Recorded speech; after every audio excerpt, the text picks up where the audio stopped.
ভারতকে আক্রমণ ছাত্র নেতা হাসনাত আব্দুল্লাহ। সন্ত্রাসের আঁতুড়ঘর ভারত, মুক্তিযুদ্ধে ভারতের অবদান জানে না কি ইউনুসপন্থী ছাত্ররা? ভারতের জন্যই আজ খোলা হওয়ায় নিঃশ্বাস নিতে পারছে। ভারতের জঙ্গিকে পাঠায় জানে গোটা বিশ্ব। ইউনুসপন্থীদের এবার বারিতং জগৎ অর্থাৎ মুখেই জগৎ মারার একটা ইঙ্গিত দিচ্ছে সেই ইউনুসপন্থীরা। হাসনাত আব্দুল্লাহ যে ছাত্র নেতা, তিনি কি অভিযোগ করছেন, কি আক্রমণ করছেন শুনুন। ভারতকে বলতে চাই, ভারত এখন বর্তমানে হচ্ছে জঙ্গিবাদের একটি আশ্রয়স্থল হিসেবে ভারত পরিচিত হচ্ছে। ভারত জঙ্গিবাদকে পৃষ্ঠপোষকতা দিচ্ছে। Bharat house of terror, house of mafia হিসেবে ভারত পরিচিত হচ্ছে।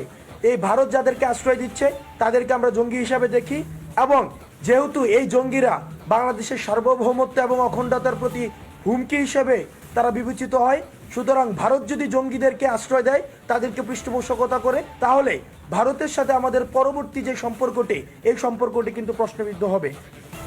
শোনাচ্ছিলাম এই ছাত্র নেতা হাসনাত আব্দুল্লাহ, তার এত বড় সাহস, ধৃষ্টতা, রীতিমতো ভারতকে বলছে জঙ্গিদের আঁতুড়ঘর, জঙ্গিদেরকে মদত দেওয়ার কথা বলছে এই ছাত্র নেতা।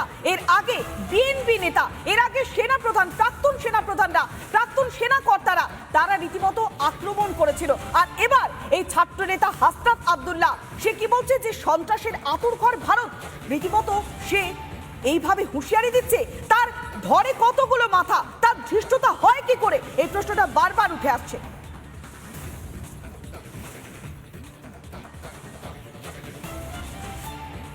ভারতকে বলতে চাই, ভারত এখন বর্তমানে হচ্ছে জঙ্গিবাদের একটি আশ্রয়স্থল হিসেবে ভারত পরিচিত হচ্ছে। ভারত জঙ্গিবাদকে পৃষ্ঠপোষকতা দিচ্ছে।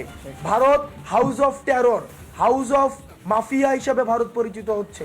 এই ভারত যাদেরকে আশ্রয় দিচ্ছে তাদেরকে আমরা জঙ্গি হিসাবে দেখি, এবং যেহেতু এই জঙ্গিরা বাংলাদেশের সার্বভৌমত্ব এবং অখণ্ডতার প্রতি হুমকি হিসেবে তারা বিবেচিত হয়, সুতরাং ভারত যদি জঙ্গিদেরকে আশ্রয় দেয়, তাদেরকে পৃষ্ঠপোষকতা করে, তাহলে ভারতের সাথে আমাদের পরবর্তী যে সম্পর্কটি, এই সম্পর্কটি কিন্তু প্রশ্নবিদ্ধ হবে।